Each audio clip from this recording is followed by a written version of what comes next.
उन्वान: सियालकोट की दुश्मनी, एक सच्ची और होलनाक कहानी। ये कहानी सियालकोट के एक पुराने मोहल्ले से शुरू होती है, जहां गलियां दिन में खामोश और रात को राजों से भरी रहती हैं। यहां दो खानदान रहते थे, मुल्क खानदान और बट खानदान। उनकी दुश्मनी कोई आज की नहीं थी। ये दुश्मनी 30 साल पुरानी थी, जिसकी वजह एक मामूली सा झगड़ा था, मगर अंजाम खून पर आकर रखा।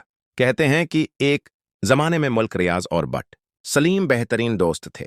दोनों साथ कारोबार करते, साथ बैठते, एक दूसरे के घरों में आना जाना था। मगर किस्मत को कुछ और मंजूर था।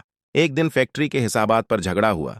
बात तलख कलामी से आगे बढ़ी और फिर वो हुआ जो नहीं होना चाहिए था। एक रात बट सलीम का भाई प्रासरार तरीके से कत्ल हो गया। अज़ाम सीधा मुल्क रियाज पर आया, मगर सबूत न मिले। इसी दिन से दुश्मनी ने जन्म लिया। साल गुजरते गए, मगर नफरत कम न हुई। अब ये दुश्मनी अगली नस्ल तक पहुंच चुकी थी।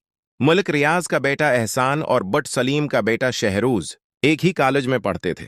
दोनों एक दूसरे को जानते थे, मगर नजरें झुकी नहीं रहते, आंखों में सिर्फ गुस्सा होता। एक दिन कॉलेज के बाहर मामूली सी बात पर झगड़ा हुआ। बात हाथापाई तक जा पहुंची। इसी रात सियालकोट की एक गली में फायरिंग हुई। किसी ने अंधेरे में गोली चलाई और एहसान शदीद जख्मी हो गया। पूरा मोहल्ला लर्ज उठा। पुलिस आई, मगर कहानी वही पुरानी, शवाहिद नहीं, गवाह खामोश। मगर एहसान जान गया था कि ये दुश्मनी अब जान लेकर ही खत्म होगी। चंद दिन बाद बट खानदान के गोदाम में आग लग गई। लाखों का नुकसान हुआ। बट सलीम ने बदला लेने की कसम खा ली। उसने कहा, अब या तो हम रहेंगे या वो। कहानी का खौफनाक मोड़ इस रात आया जब सियालकोट में बारिश हो रही थी। अंधेरी सड़क, बंद दुकानें और मस्जिद की दूर की अजान। इसी रात शहरोज लापता हो गया। सुबह उसकी लाश नाले से मिली। पूरा शहर सहम गया। अज़्ज़ाम फिर मुल्क खानदान पर आया, मगर इस बार एक गवाह सामने आ गया। एक बूढ़ा चौकीदार जिसने सच देख लिया था। उसने बताया कि असल कातिल कोई और नहीं बल्कि बट सलीम खुद था।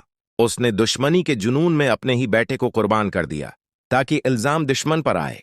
जब यह राज खुला तो बट सलीम पागल हो चुका था। अदालत में वो बस एक ही जुमला दोहराता रहा, दुश्मनी ने मुझसे सब कुछ छीन लिया। आज भी सियालकोट के उस मोहल्ले में लोग कहते हैं, अगर रात के वक्त बारिश हो रही हो तो वहां से गुजरते हुए कदम तेज कर लेना, क्योंकि दुश्मनी की आहें अब भी फजा में गूंजती हैं। ये थी सियालकोट की दुश्मनी, एक सच्ची कहानी जो हमें सिखाती है कि नफरत का अंजाम सिर्फ तबाही है। मजीद इस तरह की सच्ची कहानियों के लिए हमारे चैनल को सब्सक्राइब करें, बेल आइकन को ना भूलें और वीडियो को ज्यादा से ज्यादा शेयर करें। नावर अल्लाह से ये दुआ मांगी कि हमें कभी दुश्मनी नसीब ना हो।